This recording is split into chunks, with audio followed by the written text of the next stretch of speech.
अध्याय 1। मैं जा रहा हूं। उस अनजाने व्यक्ति के नाम जिसे यह चिट्ठी मिली है।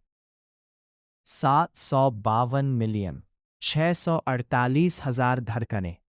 इतनी ही बार मेरा दिल मेरे सीने में धड़का था, इससे पहले कि मैं इसे किसी और को दान कर देता। मैंने एक दर्द भरी पर खुशहाल जिंदगी जी, लेकिन मलाल बहुत रह गए। और उन सब में सबसे बड़ा मलाल ये कि मैं कुंवारा ही मर गया। अरे अरे, मुझे ऐसे हिकारत भरी नज़रों से मत देखो। मुझे यकीन है कि तुम जो इस वक्त ये पढ़ रहे हो, तुम भी मेरी ही नाव में सवार हो। हम दोनों ही सिंगल और वर्जिन हैं। क्या तुम सिंगल नहीं हो? फिर तो भाई तुम ये चिट्ठी क्यों पढ़ रहे हो? तुम्हें क्या पता हम जैसे हैंडसम, डैशिंग और किस्मत के मारे लड़कों का दर्द, जिन्हें कभी किसी लड़की को डेट करने का मौका तक नहीं मिला। क्या तुम्हें अंदाजा भी है कि बाथरूम में अकेले एक हाथ की कसरत करते हुए दिन गुजारना कैसा होता है? धिक्कार है तुम पर। ब्रोज बिफोर हॉज वाली बात कहाँ गई? शर्म करो भाई, शर्म करो। तुम्हें तो भाईचारे की कद्र ही नहीं है। मैं दुआ करता हूं कि तुम्हारा नन्हा सिपाही अब कभी सर न उठा पाए। फिर देखता हूं तुम्हारी पॉपुलैरिटी कैसे बनी रहती है। खैर, मैं कहा था, हाँ, तो मैं वर्जिन ही मर गया, लेकिन मरने से ठीक पहले मुझे मेरा पहला और आखिरी किस मिल गया। और जानते हो किससे? हमारी पूरी एकेडमी की सबसे खूबसूरत लड़की से। कसम से, उसके होठ इतने नरम थे कि मुझे लगा मैं बादलों की सैर कर रहा हूं। काश स्कूल के बाकी लड़के वो पल देख पाते। जलन के मारे वो अपने रुमाल चबा जाते। मुझे यकीन है कि उसके चाहने वाले मिलकर मेरा कत्ल कर देते। पर मज़ा तो ये है कि जब तक किसी को ये चिट्ठी मिलेगी, मैं तब तक इस दुनिया से विदा हो चुका हूँगा। हा हा हा। मैं कई अधूरे सपनों के साथ जा रहा हूँ, लेकिन एक बात का मुझे कोई पछतावा नहीं है, अपना दिल उसे देने का। भले ही वो कुछ ही घंटों के लिए मेरी गर्लफ्रेंड बनी, पर वो चंद घंटे मेरी जिंदगी के सबसे खूबसूरत पल थे। मैं दुआ करता हूँ कि वह अपनी जिंदगी पूरी शिद्दत से जिए, न सिर्फ अपने लिए बल्कि मेरे लिए भी। तुम्हें जो ये चिट्ठी पढ़ रहे हो, मैं बस इतना कहना चाहता हूँ, अपनी जिंदगी को खुलकर जियो, बिना किसी पछतावे के। क्योंकि मेरी तरह ऐसे बहुत से लोग हैं जो आज रात आंखें मूंदने के बाद कल का सूरज नहीं देख पाएंगे। मैंने कभी दुनिया की परवाह नहीं की, लेकिन अपनी जिंदगी का आखिरी सूर्यास्त देखते समय मुझे एहसास हुआ कि मैंने कितने खूबसूरत मौके गंवा दिए। मेरी तरह मत बनना, वक्त को जाया मत करो। हर पल को ऐसे जियो जैसे वो आखिरी हो। और चलते चलते एक आखिरी सलाह, हमेशा अपने साथ टिश्यू पेपर जरूर रखना, काम आते हैं। विलियम, वह लड़का जिसने अपनी जान दी ताकि दूसरे जी सके। पीएस, अगर ये चिट्ठी तुम्हें मिली है तो प्लीज ऊपर लिखी शुरुआती बकवास को नज़रअंदाज कर देना। मैं बस मजाक कर रहा था। अगर किस्मत ने चाहा तो हमारी राहें फिर जुड़ेंगी। मैं वादा करता हूं कि अगली बार जब हम मिलेंगे तो मैं हमारा अधूरा काम जरूर पूरा करूंगा। तब मैं तुम्हें कभी खुद से दूर नहीं होने दूंगा। ठीक है, फिर मैं आगे जा रहा हूं। मुझे ज्यादा याद मत करना, समझे? और हाँ, अभी मेरे पीछे आने की जरूरत नहीं है। अगर तुम जल्दी आ गई तो मैं दुखी हो जाऊंगा। अनाथालय में मेरे छोटे भाई बहनों का ख्याल रखना। बेले। एक आंसू पन्नों पर गिरा और फिर सिलसिला चल पड़ा। जल्द ही वह हाथ से लिखी चिट्ठी आंसुओं से भीग गई। बेले की धुंधली आंखों से गम की बारिश हो रही थी। विलियम, मुझे माफ कर दो। बेले ने उस खत को अपने सीने से लगा लिया। मुझे माफ कर दो। जैसे जैसे सूरज क्षितिज में ओझल हुआ और आसमान में पहले सितारे चमके, बेले के सीने में विलियम के दिल की धड़कनें तेज होने लगी। वही धड़कनें अब उसकी तन्हाई की साथी थी। जब विलियम की आंखें खुलीं तो उसने खुद को नीले आसमान में तैरते हुए एक छोटे से सुनहरे बादल पर लेटा हुआ पाया। पहले तो उसे लगा कि वह कोई सपना देख रहा है, लेकिन तभी उसकी आंखों के सामने बेले का चेहरा और उसका अपनी बाहों में टूटना याद आ गया। यादों के उस सैलाब के साथ ही उसे एक कड़वी सच्चाई का एहसास हुआ। मैं मर चुका हूं, विलियम ने बुदबुदाते हुए अपना हाथ अपने सीने पर रखा। उसने धड़कन महसूस करने की कोशिश की, लेकिन वहां सिवाय खामोशी के कुछ नहीं था। एक गहरी आह भरकर वो लड़का उस बादल पर पालथी मारकर बैठ गया, जैसे ये कोई अनोखी बात ना होकर रोज का काम हो। इसके बाद उसकी पूरी जिंदगी की रील उसकी आंखों के सामने घूमने लगी। विलियम ने उन यादों में अपनी खुशियां देखी, गम देखे और कुछ ऐसी बातें भी देखीं जिन्हें वो कभी दोबारा याद नहीं करना चाहता था। लेकिन अंत में लंबी काली जुल्फों वाली उस खूबसूरत लड़की का चेहरा सामने आते ही उसने गुस्से और बेबसी में अपना होठ चबा लिया। सच तो ये था कि वो उसके लिए बहुत ज्यादा फिक्रमंद था। क्या ऑपरेशन सफल रहा? क्या डॉक्टर समय पर पहुंच पाए? क्या अस्पताल के डायरेक्टर ने अपना वादा निभाया होगा? सवालों का बवंडर उसके दिमाग में उठ रहा था, लेकिन वो जानता था कि अब वो कुछ नहीं कर सकता। जो हो चुका था उसे बदला नहीं सकता। एक गॉड की तलाश। इधर आइए, पास आइए, शर्माइए मत, अपनी किस्मत आजमाइए। मुझे पहली नजर के प्यार पर यकीन नहीं था, पर आपको देखकर हो गया। क्या आपको सीपी आता है? क्योंकि आपको देखकर मेरी तो सांसें ही रुक गईं। अगर खूबसूरत होना कोई जुर्म होता तो आपको उम्र कैद हो जाती। विलियम अपने सामने का नजारा देखकर हक्का बक्का रह गया। मंदिर के गेट के अंदर कदम रखते ही उसे लगा जैसे वह किसी मेले या बाजार में आ गया है। अजीबोगरीब और चमक धमक वाले कपड़े पहने सुंदर स्त्री पुरुष उन लोगों को आवाजें दे रहे थे जो अभी अभी मंदिर में दाखिल हुए थे। विलियम के साथ आए लोग तो उन दुकानदारों की मक्खनबाजी और तारीफों के जाल में तुरंत फंस गए। विलियम हैरान था कि ये लोग इतने भारी भरकम पिकअप लाइन्स बिना झिझके कैसे बोल लेते हैं। वहां हर तरफ होड़ मची थी। दुकानदार आपस में लड़ रहे थे ताकि कस्टमर्स को अपनी दुकान तक खींच सकें। विलियम अभी यह सब समझ ही रहा था कि एक शानदार रेशमी चोगा पहने हुए एक गोल-मटोल आदमी मुस्कुराते हुए उसके पास आया। नमस्ते छोटे भाई, उस आदमी ने कहा।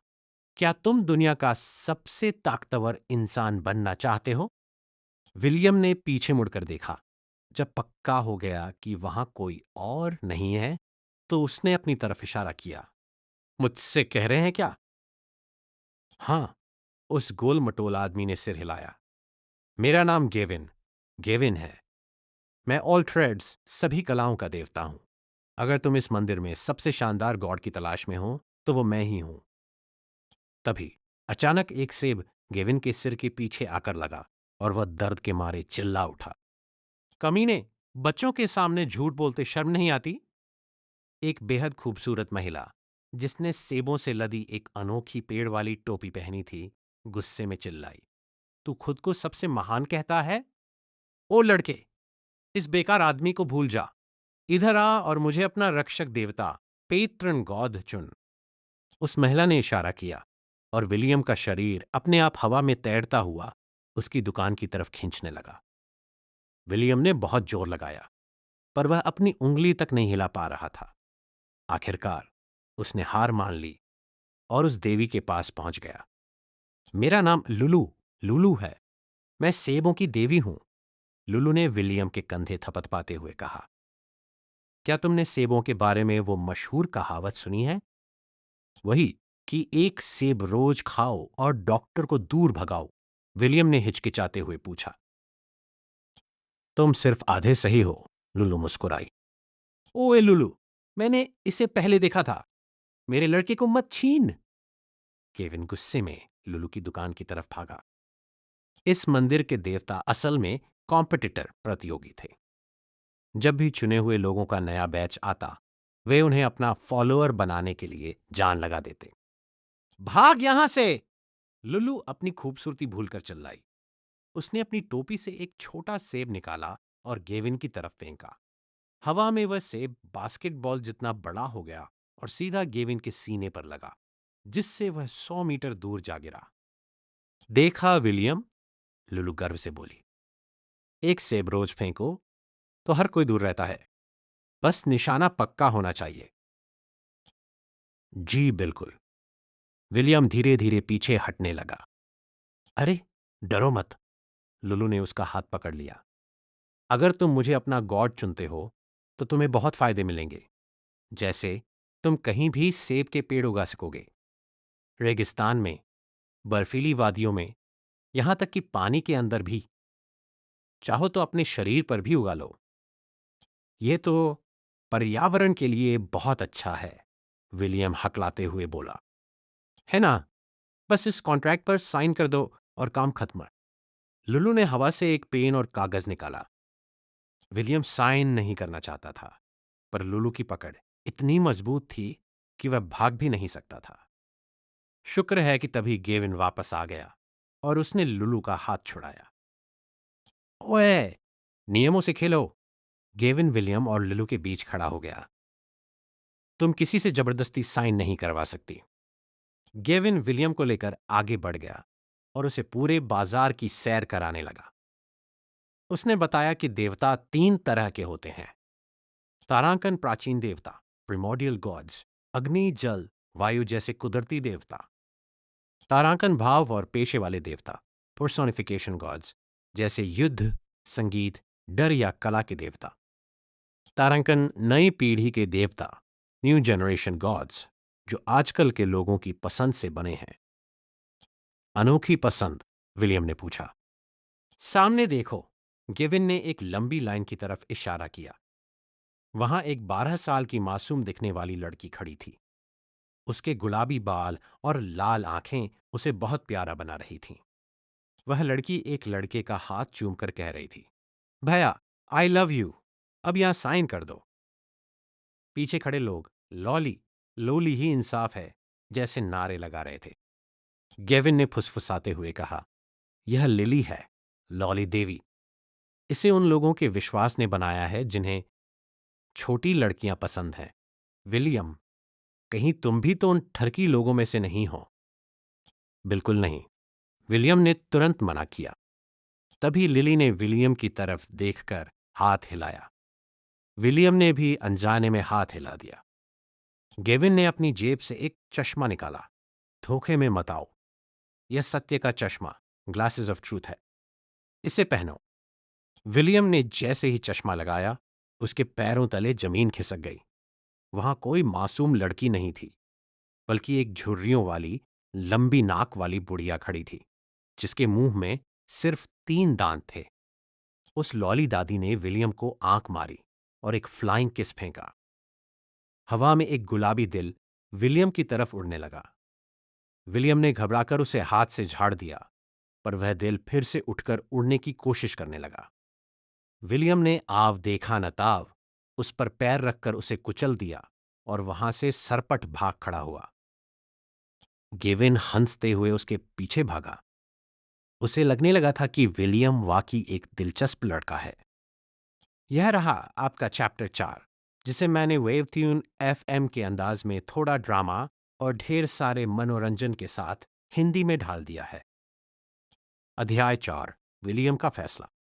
उस लॉली दादी की दुकान से जान छुड़ाकर भागने के बाद विलियम ने 3 दिनों तक मंदिर के अलग अलग स्टॉल्स की खाक छानी।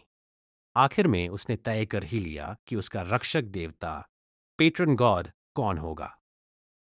इधर आइए, आपका स्वागत है। बिल्ली जैसे कानों वाली एक सुंदर लड़की ने विलियम से हाथ मिलाया।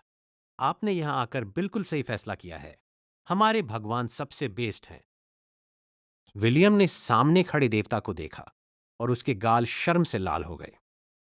वह एक बेहद प्रभावशाली और राजसी व्यक्तित्व वाला पुरुष था, जिसने विलियम की ओर देखकर बस एक छोटा सा इशारा किया।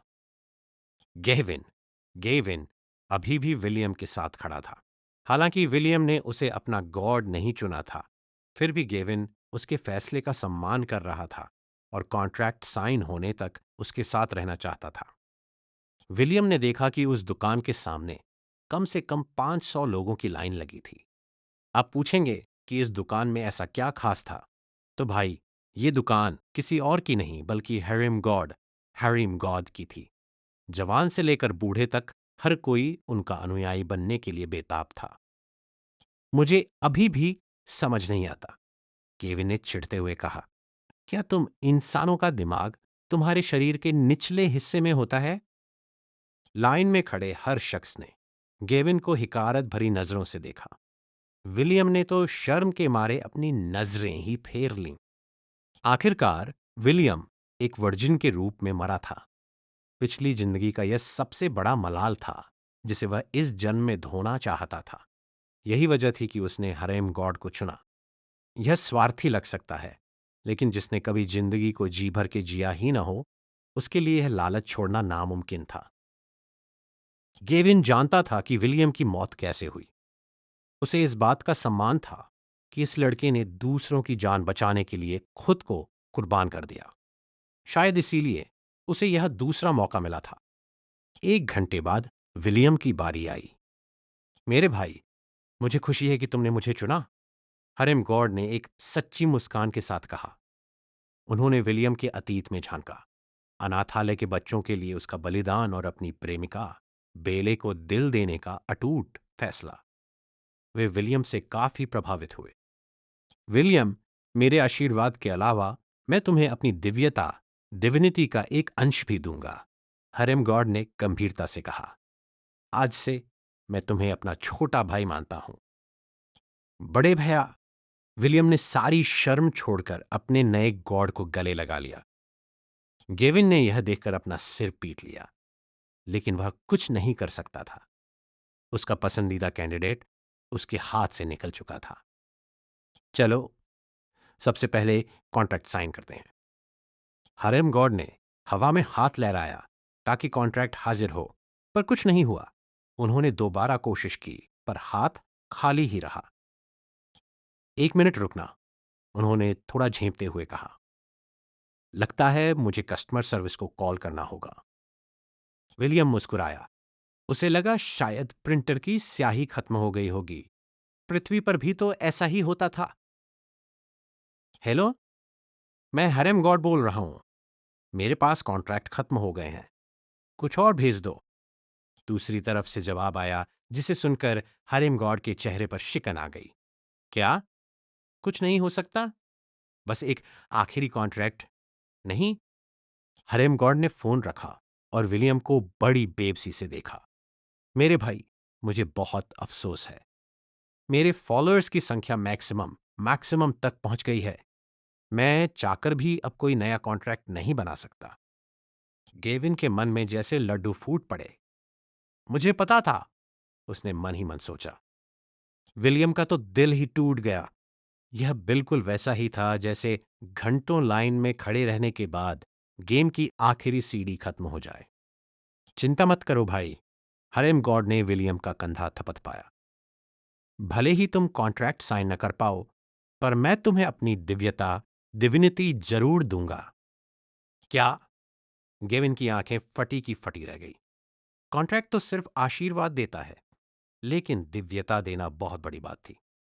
यह साधारण आशीर्वाद से 10 गुना ज्यादा शक्तिशाली थी। हरेम गॉड ने विलियम को शतरंज का एक मोहरा दिया, बादशाह, द किंग। किंग?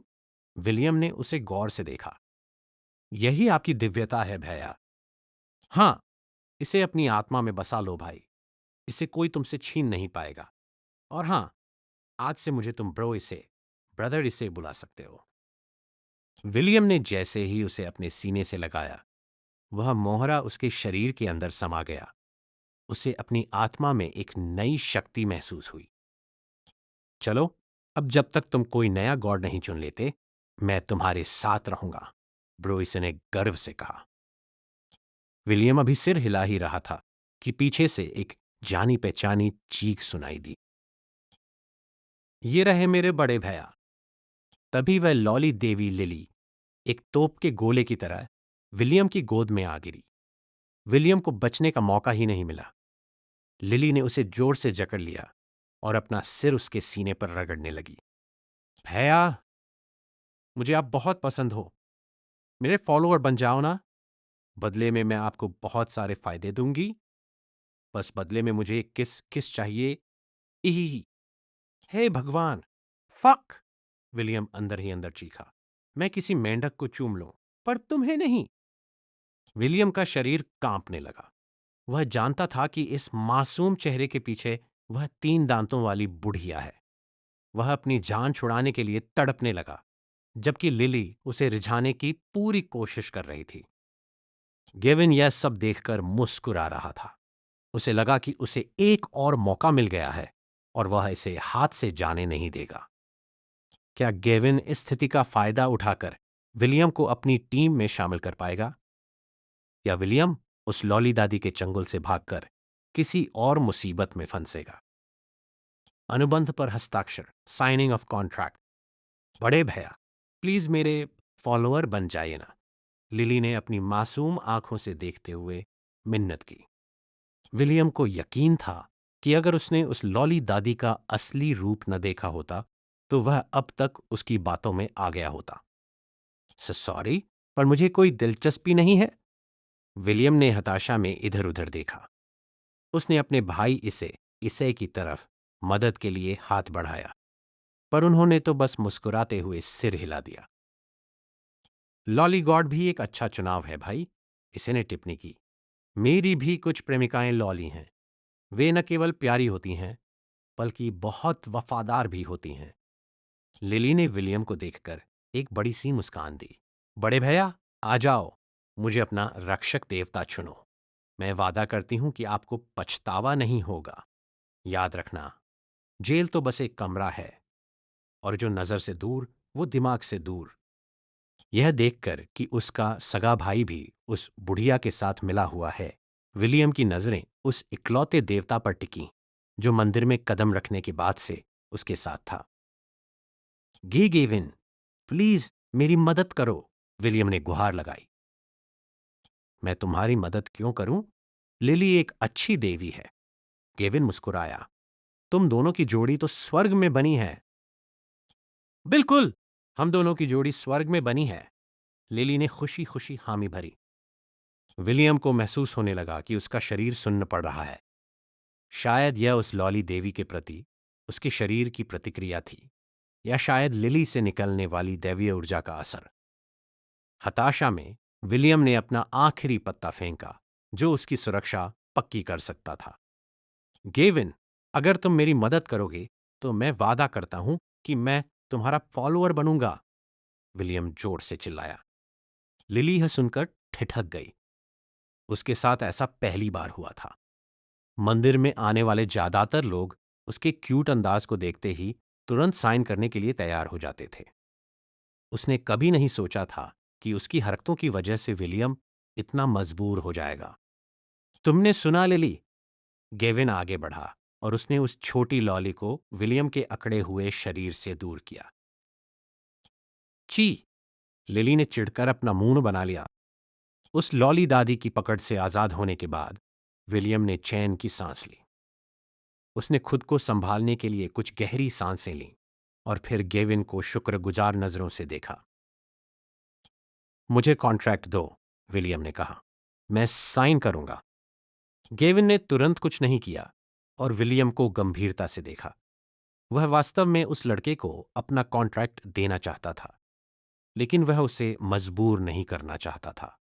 गेविन को लगा कि उसने विलियम का वादा लेने के लिए थोड़ा गंदा खेल खेला है, और उसे अंदर ही अंदर दोषी महसूस हो रहा था। इतनी जल्दी क्या है? गेविन ने अपना गला साफ किया। अच्छा होगा कि हम इसके बारे में अच्छे खाने के साथ बात करें। यह एक बेहतरीन विचार है, इसने भी सहमति दी। मैं भी आ रही हूं। लिली भी पीछे नहीं रहना चाहती थी। गेविन विलियम और उन दोनों देवताओं को मंदिर के सबसे मशहूर रेस्टोरेंट में ले गया, जिसे खुद कुकिंग गॉड, खाना बनाने के देवता संभालते थे। जैसे ही विलियम ने पहला निवाला लिया, उसे लगा जैसे उसकी जीभ पिघल जाएगी।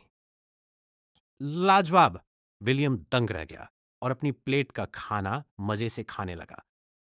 भले ही वह मर चुका था, लेकिन उस खाने ने उसे उन दिनों की याद दिला दी जब वह भूखा सोया करता था। अनाथालय में पैसे कम थे और खाना सीमित। वह अक्सर अपना हिस्सा अपने छोटे भाई बहनों को दे देता था ताकि वे भूखे न रहें। तीनों देवताओं ने उसकी उन दुखद यादों की एक झलक देखी और तुरंत टेबल पर और खाना मंगाने का आर्डर दे दिया। वे उस लड़के को दया भरी नजरों से देख रहे थे और उन्होंने तय किया कि आज इसे जी भर के खिलाएंगे। खाना खत्म होने के बाद विलियम ने संतुष्टि के साथ अपने पेट पर हाथ फेरा। यह सबसे बेहतरीन था। क्या तुम्हें और चाहिए? गेविन ने पूछा। शुक्रिया, पर मेरा पेट भर गया है। विलियम ने रेस्टोरेंट में चारों ओर देखा। वहां ज्यादातर देवता ही थे। उसे लगा कि ज्यादातर चुने हुए लोग पहले ही अपने गॉड चुनकर पुनर्जन्म के चक्र में प्रवेश कर चुके हैं। गेविन, क्या तुम मुझे बताओगे कि एक फॉलोअर के क्या कर्तव्य होते हैं?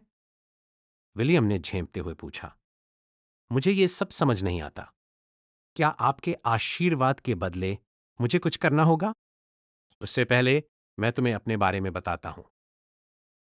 गेविन ने साफ साफ बात करने का फैसला किया। वह चाहता था कि विलियम उसे अपनी मर्जी से चुने, न कि किसी मजबूरी में। मेरी बात सुनने के बाद तुम तय करना कि तुम मुझे अपना रक्षक देवता बनाना चाहते हो या नहीं। विलियम गेविन के इस गंभीर अंदाज से हैरान था। उसने सिर हिलाकर सुनने का फैसला किया। जैसा कि तुम जानते हो, मेरा नारा है, हर काम में माहिर, पर किसी का उस्ताद नहीं। Jack of all trades, master of none. मेरे कॉन्ट्रैक्ट पर साइन करते ही तुम्हें मेरा आशीर्वाद मिलेगा। मेरा आशीर्वाद ऐसे काम करता है, जब तुम अपनी जॉब क्लास का लेवल बढ़ाओगे तो मिलने वाले एक्सपी एक्सपीरियंस स्लैश अनुभव में 20% की बढ़ोतरी होगी। Job class? बिल्कुल गेम्स की तरह? विलियम ने पूछा। उसने पहले आरपीजी गेम्स खेले थे और वह लेवलिंग की अवधारणा से परिचित था। हाँ, यह पहला फायदा है, गेविन ने पुष्टि की। दूसरा फायदा यह है कि जब भी तुम्हारी जॉब क्लास का लेवल बढ़ेगा, तुम्हें एक एक्स्ट्रा स्किल पॉइंट मिलेगा। क्या यह कमाल नहीं है? वाकई कमाल है, पर मेरा एक सवाल है। पूछो। क्या आपका आशीर्वाद उस दुनिया में भी काम करेगा जहां मैं जा रहा हूं? अगर मैं पृथ्वी पर दोबारा जन्म लेता हूं, तो वहां तो कोई राक्षस, मॉन्स्टर्स नहीं होते। बिना राक्षसों को मारे एक्सपी कैसे मिलेगा? किसने कहा कि एक्सपी सिर्फ राक्षसों को मारने से मिलता है? गेविन ने एक रहस्यमयी मुस्कान के साथ पूछा। याद रखना विलियम, हर दुनिया के अपने नियम होते हैं। तुम बस वहां जाकर वो काम करो जो वहां के लोग करते हैं। समझ गए? हाँ, बढ़िया, गेविन ने आगे बताया। तीसरा फायदा यह है, एक बार जब तुम 10 जॉब्स अनलॉक कर लोगे, तो तुम उन सबको एक साथ मर्ज सकोगे। उदाहरण के लिए, तुम एक साथ योद्धा, जादूगर और वैद्य सब बन सकोगे। यह सुनने में बहुत अच्छा लग रहा है, पर इसमें पेंच क्या है? विलियम नादान नहीं था। अगर यह इतना ही आसान होता, तो हर कोई गेविन को ही चुनता। गेविन ने ईमानदारी से जवाब दिया। पेंच यह है कि ज्यादातर इंसान अपनी पूरी जिंदगी में सिर्फ 1 से 3 प्रोफेशन ही ले पाते हैं। 10 या उससे ज्यादा जॉब्स हासिल करना सिर्फ लंबी उम्र वाले जीवों जैसे एल्व्स के लिए ही मुमकिन है। तो मतलब, अगर मैं एल्फ बनकर पैदा नहीं हुआ, तो मेरा पत्ता साफ। पूरी तरह नहीं। बस जॉब्स को आपस में जोड़ने वाली शक्ति तुमसे दूर रहेगी। बाकी फायदे मिलते रहेंगे। चलो, यह तो अच्छी खबर है। विलियम को राहत मिली। ठीक है, मुझे कहाँ साइन करना है? क्या तुम वाकई पक्का हो? और भी कई बेहतर देवता हैं यहां, गेविन ने पूछा। कोई बात नहीं, मुझे तुम पर भरोसा है, विलियम ने गंभीरता से कहा। गेविन के दिल का बोझ हल्का हो गया। उसने हवा में हाथ हिलाया और एक कॉन्ट्रैक्ट और पेन प्रकट हो गया। उसने कांपते हाथों से वह विलियम को थमा दिया। सच तो यह था कि विलियम के अलावा उसके पास सिर्फ एक और फॉलोअर बचा था। बिना फॉलोअर्स के देवता का अस्तित्व खत्म हो जाता है। इसीलिए वह विलियम को पाना चाहता था। साइन करते ही विलियम को अपने और गेविन के बीच एक गहरा जुड़ाव महसूस हुआ। यह एक बहुत ही सुखद एहसास था, जिसने उसे सुरक्षित महसूस कराया। तो भगवान के साथ कॉन्ट्रैक्ट साइन करने पर ऐसा महसूस होता है, विलियम धीरे से बुदबुदाया। मुझे तो बहुत जलन हो रही है, बड़े भैया। आपको मुझे अपना रक्षक देवता चुनना चाहिए था, लिली ने अपना मुंह फुलाते हुए कहा। उस नन्ही लॉली ने विलियम का हाथ पकड़ लिया और पिल्ले जैसी मासूम आंखों से उसे देखने लगी। विलियम ने लिली को नजरअंदाज किया और गेविन को एक नई उम्मीद के साथ देखा। क्या सब पूरा हो गया? क्या अब मेरे पुनर्जन्म का समय आ गया है? अभी नहीं। मैं तुम्हें यह भी देना चाहता हूं, गेविन ने मुस्कुराते हुए कहा। इसे इसे और लिली के चेहरे पर हैरानी के भाव आए, पर वे तुरंत गायब हो गए। दोनों समझ गए थे कि गेविन क्या दे रहा है और उन्होंने तारीफ में अपना सिर हिलाया। यह क्या है? विलियम ने उस चीज को गौर से देखा जो गेविन ने उसे दी थी। इसकी लंबाई और चौड़ाई मुश्किल से 2 सेंटीमीटर थी। विलियम को लगा कि उसने इसे पृथ्वी पर कहीं देखा है। पृथ्वी पर इसे सीपीयू कोर कहते हैं, गेविन ने समझाया। यह मेरी तरफ से तुम्हारा आखिरी तोहफा है। मैं दुआ करता हूं कि यह तुम्हारी अगली जिंदगी में तुम्हारे काम आए। शुक्रिया, विलियम ने जवाब दिया। वह बहुत शुक्रगुजार था क्योंकि वह समझ सकता था कि गेविन ने उसे कोई बहुत कीमती चीज दी है।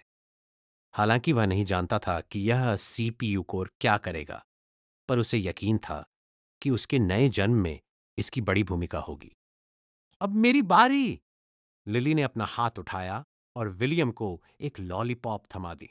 बड़े भैया, यह लिली की तरफ से तोहफा है। प्लीज मना मत करना। ओए लिली, यह क्या कर रही हो? गेविन ने उसे डांटा। विलियम अब मेरा फॉलोअर है, उस पर डोरे डालना बंद करो। मुझे पता है वो तुम्हारा फॉलोअर है, तो क्या हुआ? लिली ने नाक चढ़ाई। मैं कोई नियम नहीं तोड़ रही। लिली सही कह रही है, इसे ने हंसते हुए कहा। छोटा भाई, तुम्हें लिली का तोहफा रख लेना चाहिए। वह हर किसी पर इतनी मेहरबान नहीं होती। ठीक है। विलियम ने वह लॉलीपॉप ले ली। शुक्र था कि उसने सत्य का चश्मा नहीं पहना था, वरना उस बुढ़िया के हाथ से लॉलीपॉप लेते हुए उसकी रूह कांप जाती। गेविन ने आह भरी और फिर वे सब विलियम को पुनर्जन्म के चक्र, साइकिल ऑफ रीइंकार्नेशन की ओर ले गए। वहां का नजारा अद्भुत था।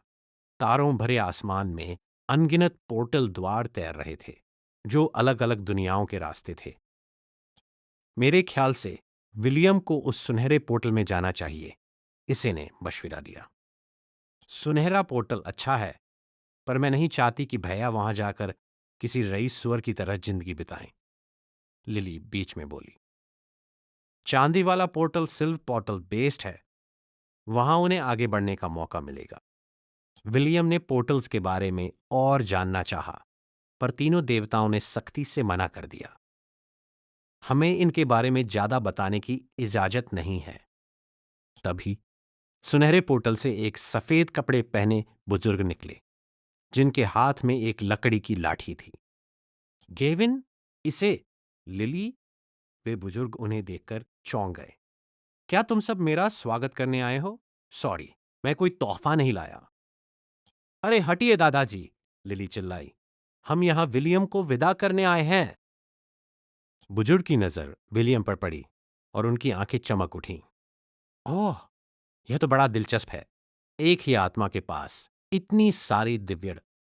इससे पहले कि वो कुछ और कहते, गेविन और इसे ने उनका मुंह दबा दिया और उन्हें दूर ले गए। वे नहीं चाहते थे कि विलियम को पता चले कि उसके पास कितनी शक्तियां जमा हो गई हैं, वरना मंदिर में हंगामा मच जाता। वापस आकर उन बुजुर्ग ने अपना परिचय दिया। मेरा नाम डेविड है और मैं इन तीनों का दोस्त हूं। डेविड ने विलियम को अपनी लकड़ी की लाठी थमा दी। इसे यादगारी के तौर पर रखो बेटा। विलियम ने सबको आखिरी बार सलाम किया। शुक्रिया आप सबका।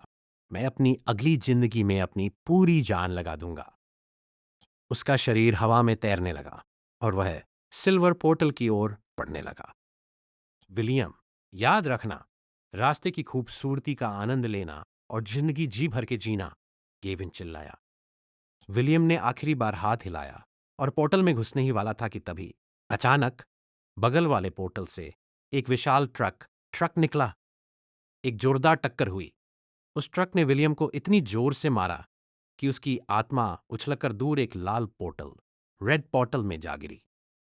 कुछ ही सेकंड में विलियम गायब हो गया और चारों देवता पत्थर की मूरत बन गए।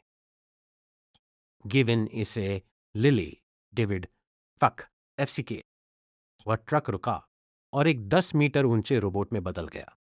अरे, क्या मैंने अभी किसी को टक्कर मारी?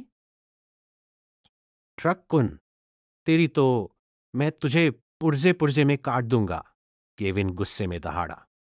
विलियम वॉन एंसवर्थ, इतनी देर क्यों लग रही है? करीब 30 साल का दिखने वाला एक एल्फ कमरे के बाहर बेचैनी में टहल रहा था। बाकी एल्फ्स की तरह वह भी बेहद हैंडसम था, पर इस वक्त उसके चेहरे पर सिर्फ फिक्र की लकीरें थीं। बच्चे के जन्म में वक्त लगता है, एक खूबसूरत एल्फ महिला ने जवाब दिया। तुम टहलना बंद करो, तुम्हें देखकर मुझे भी घबराहट हो रही है। मुझे अपनी बेटी की चिंता है एरिन, उस हैंडसम एल्फ थियोडेन ने कहा। अगर उससे या बच्चे को कुछ हो गया तो हम क्या करेंगे? कुछ नहीं होगा थियोडेन, एरिन ने अपने पति को डांटते हुए कहा। जरा खुद को संभालो, मॉर्गन को देखो, वो कितना शांत खड़ा है। थियोडेन ने कमरे के कोने में दीवार से टिके उस लाल बालों वाले आदमी मॉर्गन की तरफ देखा।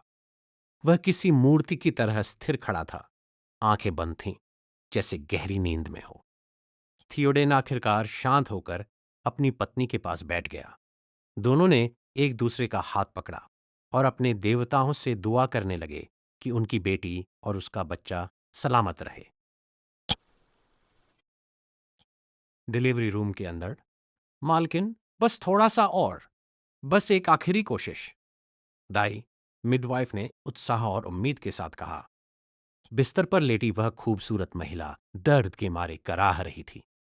उसके लंबे सुनहरे बाल पसीने से भीगकर त्वचा से चिपक गए थे और उसकी पन्ना जैसी हरी आंखों में थकान साफ झलक रही थी। 3 घंटे से ज्यादा की मशक्कत के बाद वह बहुत कमजोर हो चुकी थी। सिर्फ अपने बच्चे को देखने की अटूट चाहत ने उसे टूटने नहीं दिया था। आखिरकार एक लंबी लड़ाई के बाद नन्हा मेहमान इस दुनिया में आ ही गया। दाई ने नवजात को अपने हाथों में लिया। वह मालकिन को बधाई देने ही वाली थी कि उसे कुछ अजीब लगा। बच्चा पैदा होने के बाद रोया नहीं था। दाई के चेहरे पर चिंता की लकीरें उभर आईं।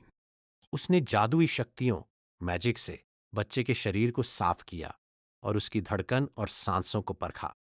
एक पल के लिए उसे लगा कि बच्चा पैदा होते ही दम तोड़ चुका है, लेकिन तभी उसने देखा कि बच्चे का सीना हल्का सा ऊपर नीचे हुआ। वह सांस ले रहा था, पर बहुत ही धीमी और कमजोर। क्या हुआ? उस महिला आर्विन ने कमजोर आवाज में पूछा। मेरे बच्चे को कुछ हुआ है क्या? दाई ने झटपट बच्चे को उसकी मां की गोद में रखा। बधाई हो मालकिन, बेटा हुआ है, लेकिन बच्चा बहुत कमजोर है। मुझे डर है कि आर्विन ने दाई की बात अनसुनी कर दी और अपने कलेजे के टुकड़े को सीने से लगा लिया। उसे छूते ही उसकी सारी थकान खुशियों में बदल गई। तुम तो बिल्कुल एक छोटी इल्ली कैटरपिलर जैसे दिखते हो, आर्विन ने मुस्कुराते हुए कहा, हालांकि उसकी आंखों से आंसू छलक पड़े। उसने धीरे से बच्चे के गालों को सहलाया और अपनी जादुई शक्ति मैजिक का इस्तेमाल किया। हील हील, क्यूर क्यूर, 2 मंत्रों के असर से बच्चे के शरीर में हरकत हुई और वह जोर जोर से रोने लगा। बाहर खड़े एल्फ जोड़े ने जैसे ही रोने की आवाज सुनी, उनकी जान में जान आई। एरिन ने रोते हुए अपने पति को गले लगा लिया। वहीं दीवार से टिके उस लाल बालों वाले आदमी ने भी अपनी आंखें खोलीं और छत की ओर देखकर राहत की सांस ली। उसकी सलेटी ग्रे आंखों में खुशी भी थी और गम भी। खुशी इसलिए कि उसके भाई की निशानी दुनिया में आ गई थी। गम इसलिए क्योंकि यह बच्चा इस जन्म में कभी अपने पिता को नहीं देख पाएगा। मालकिन, आपका बेटा बहुत जिद्दी है, दाई ने मुस्कुराते हुए कहा। मुझे तो लगा था कि ये बच नहीं पाएगा। आर्विन ने अपने बेटे को चूमा। मतलब इसके जीने की इच्छा बहुत प्रबल है। जी हां, बिल्कुल। इच्छा यानी विल। आर्विन ने प्यार से कहा, आज से तुम्हारा नाम होगा विलियम। William von Ainsworth. बड़े होकर अपने पिता की तरह बहादुर बनना, मेरे लाल। तभी दरवाजा खुला और दोनों एल्फ कमरे में दाखिल हुए। थियोडेन ने अपनी बेटी की थकान देखी, पर उसकी आंखों में गर्व साफ झलक रहा था। एरिन ने अपनी बेटी आर्वेन के माथे को चूमा। बधाई हो, आर्वेन। थियोडेन ने बच्चे को गौर से देखा। यह बच्चा इतना शांत क्यों है? क्या इंसानी बच्चे इतने कमजोर होते हैं? तुम क्या कह रहे हो? वह इंसान नहीं, हाफ एल्फ है। एरिन ने पति को सुधारा। पिताजी, मेरा बेटा कमजोर नहीं है, आर्वेन ने लाड से कहा। वह बहुत ताकतवर है, वरना इस दुनिया में कदम ही न रख पाता। थियोडेन ने हार मान ली। कुछ देर बाद वे बाहर चले गए ताकि मां और बेटा सुकून से वक्त बिता सकें। आखिर उन्हें जल्द ही जुदा जो होना था।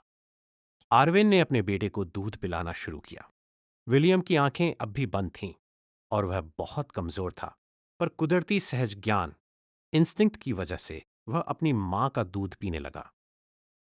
विलियम की चेतना, कॉन्शसनेस के गहरे अंधेरे में कुछ शब्द उभर रहे थे, लेकिन ट्रक उनकी टक्कर से उसकी आत्मा इतनी घायल हो चुकी थी कि वह अपने स्टेटस पेज पर लिखे शब्दों को पढ़ नहीं पा रहा था।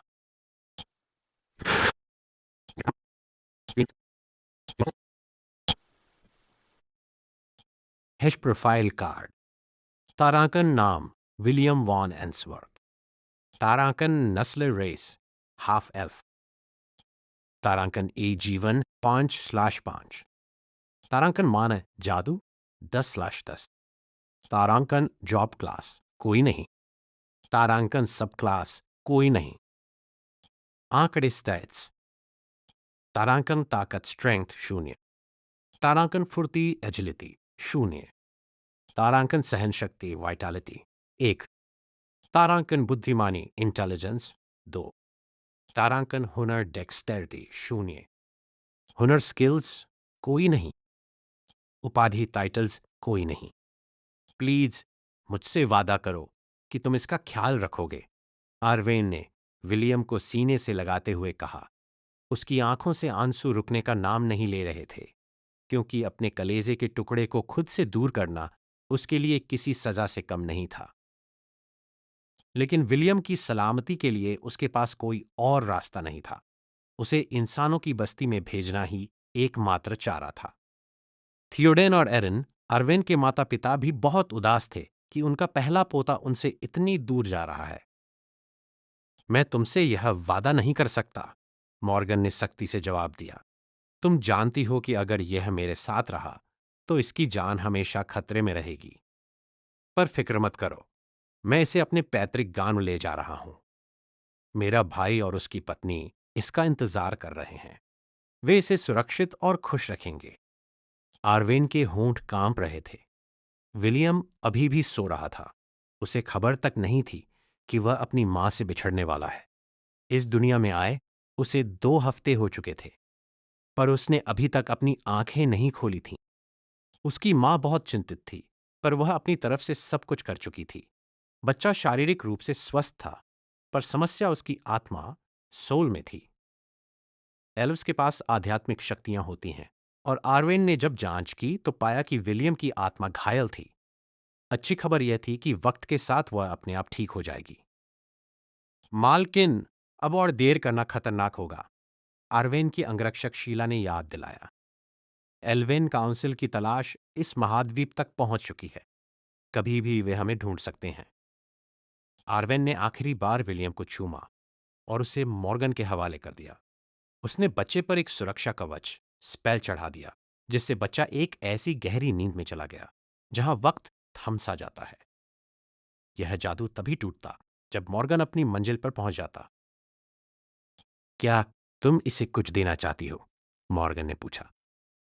मैंने उसे एक निशानी दी है। आर्वेन ने उस हार की तरफ इशारा किया जो उसने विलियम के गले में पहनाया था। उस हार के बीच में एक काली अंगूठी थी। यह अंगूठी विलियम के स्वर्गीय पिता और मॉर्गन के जुड़वां भाई मैक्सवेल की थी। मॉर्गन ने उस अंगूठी को देखा, सिर हिलाया और अपने सवारी माउंट की तरफ बढ़ गया। 7 मीटर ऊंचा मैंटिकॉ झुक गया ताकि मॉर्गन उसकी पीठ पर बैठ सके। इस जीव का शरीर शेर जैसा, पूंछ बिच्छू जैसी और पंख ड्रैगन जैसे थे। यह एक बेहद खूंखार जानवर था जिसने मॉर्गन का साथ हर मुश्किल में दिया था। कुछ सालों बाद इसे खत जरूर लिखना, मॉर्गन ने जाते जाते कहा। इसे अपनी मां से बात करके खुशी होगी। जैसे ही मैंटिको ने पंख फड़फड़ाए और आसमान में उड़ा, आर्वेन फूट फूट कर रोने लगी।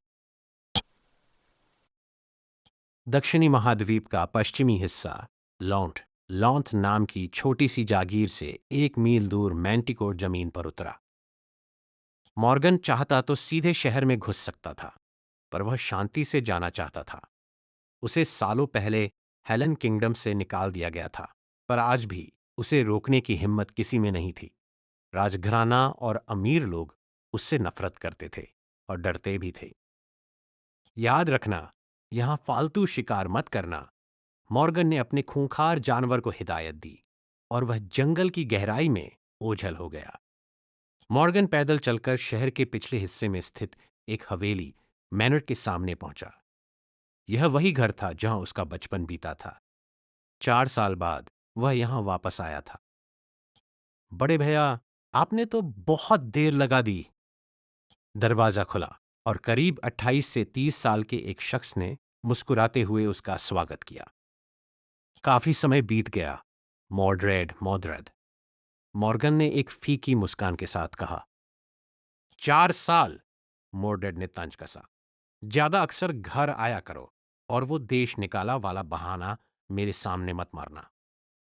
तुम दोनों बाहर खड़े होकर क्या बातें कर रहे हो? गहरे भूरे बालों वाली एक सुंदर महिला आना बाहर आई। मॉर्गन, तुम्हें देखकर अच्छा लगा। अंदर आओ, मैंने तुम्हारा पसंदीदा खाना बनाया है। अन्ना ने बिना मॉर्गन की परमिशन के छट से बच्चे को अपनी गोद में ले लिया। नन्हे विलियम को देखते ही उसका दिल पिघल गया। इसका नाम क्या है? अन्ना ने पूछा। विलियम, मॉर्गन ने जवाब दिया। ठीक है, तो प्यार से हम इसे विल बुलाएंगे। अन्ना मुस्कुराई। वह बच्चे को लेकर अंदर चली गई। मॉर्ड्रेड भले ही लोन्ट का बैरोनेट बर्नेट था, पर घर में हुकूमत अन्ना की ही चलती थी। अंदर अन्ना किसी से बातें कर रही थी। एला, देखो यह विल है, कितना प्यारा है ना? मी, तुम्हें भी ऐसा ही लगता है ना? देखो, यह बहुत दूर से आया है। क्या तुम इसे अपना दूध पिलाओगी? मैं, हाँ। मॉर्गन ने देखा कि अन्ना एक बकरी को विलियम को दूध पिलाने के लिए मना रही थी। वह बकरी 1 मीटर ऊंची थी। उसके बाल बहुत मुलायम थे और उसके सींगों का रंग हल्का लाल था, जो उसे बहुत खास बना रहा था।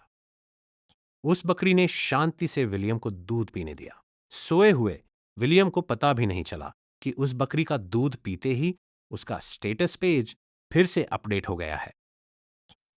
ईक। भागो। विलियम को लॉन्ट आए 1 महीना बीत चुका था। मॉर्गन सिर्फ 1 हफ्ते रुककर हेलन किंगडम से विदा हो गया था। अन्ना अपने बड़े बेटे मैथ्यू के लिए कपड़े बुन रही थी, और नन्हा विलियम कालीन पर अपनी बकरी मां एला के साथ लेटा हुआ दूध पी रहा था। अन्ना को लगा कि विलियम बहुत सीधा बच्चा है, लेकिन उसे क्या पता था कि ये सीधा बच्चा अपने भविष्य की प्लानिंग में जुटा है। लॉन्ट आने के 5 दिन बाद ही विलियम ने इतना एक्सपी अनुभव जुटा लिया था कि उसका लेवल अप हो गया। इससे उसकी घायल आत्मा पूरी तरह ठीक हो गई और उसे होश आ गया। होश आते ही विलियम सकपका गया। उसे लगा वो बकरी के रूप में पैदा हुआ है।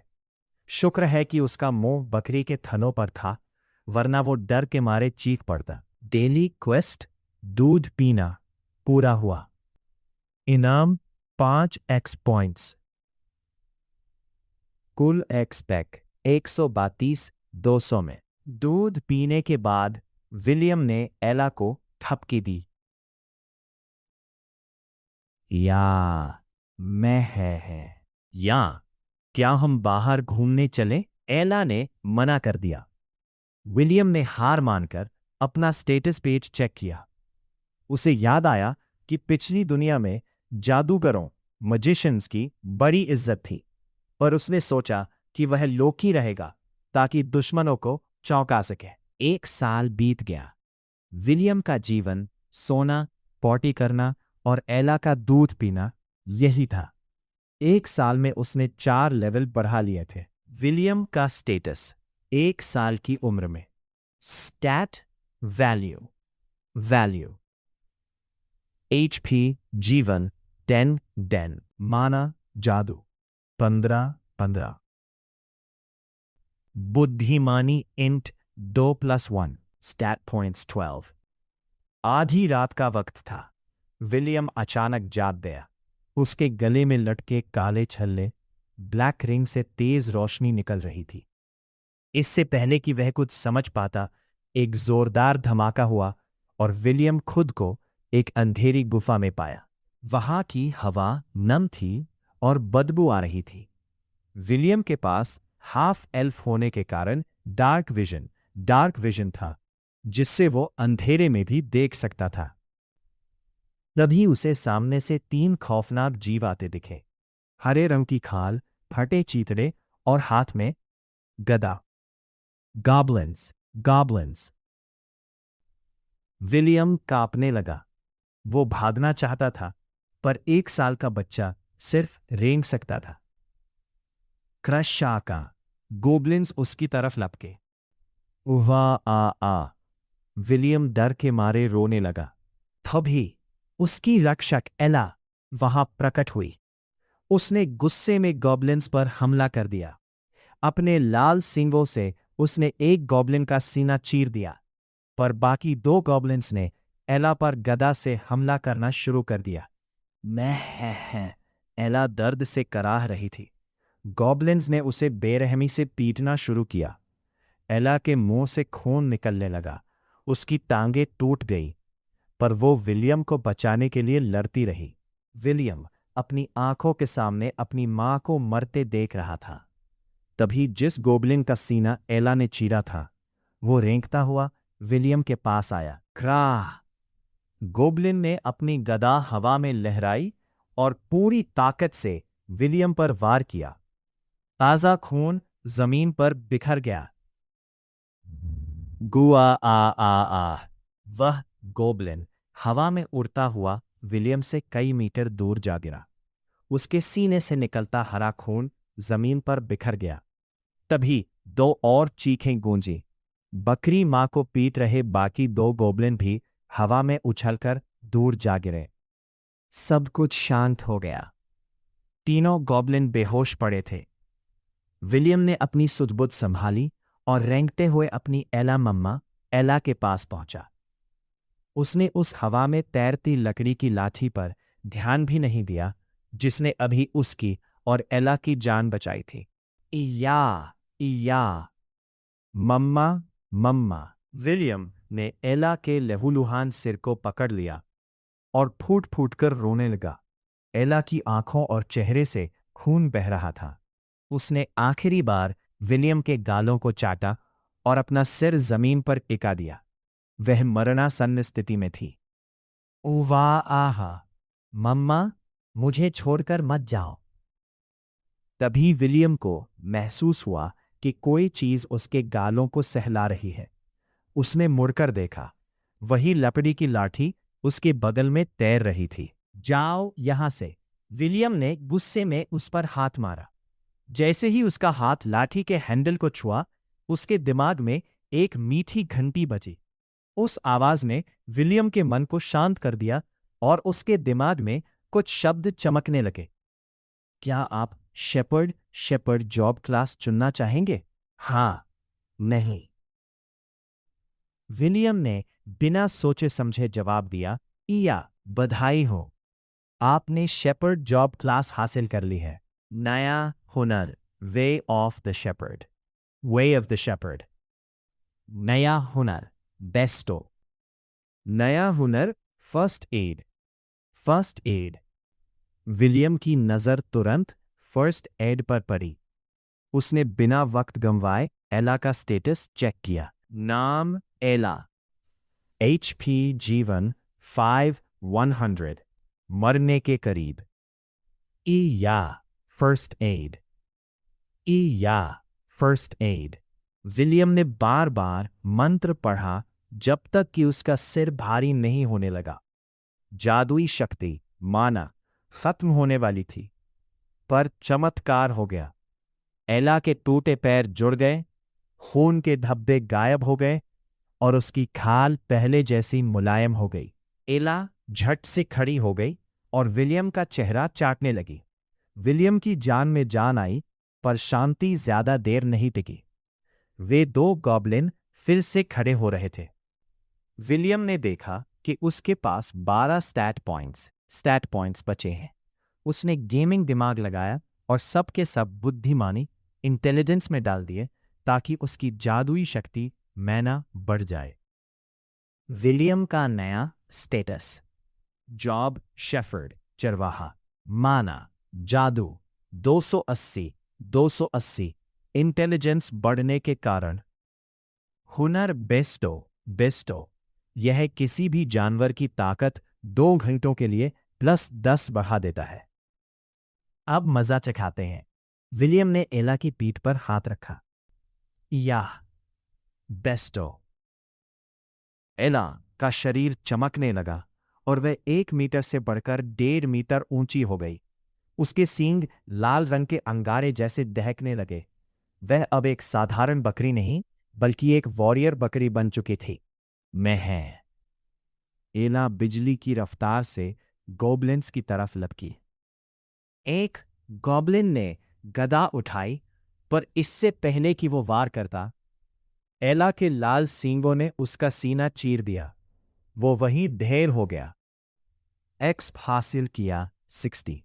दूसरे गॉब्लिन ने हमला करने की कोशिश की, पर एला ने हवा में उछलकर अपनी पिछली टांगों से उसके सिर पर ऐसा जोरदार किक मारा कि उसकी खोपड़ी के परखच्चे उड़ गए। एक्स हासिल किया 60। तीसरा गॉब्लिन, जो मरने का नाटक कर रहा था, डर के मारे भागने लगा, पर विलियम ने एला को नया हुनर सिखा दिया था। Quick attack. या मम्मा, हमला करो। एला एक तीर की तरह उसकी तरफ बढ़ी और उसके सींग गॉब्लिन की पीठ को चीरते हुए दिल के पार निकल गए।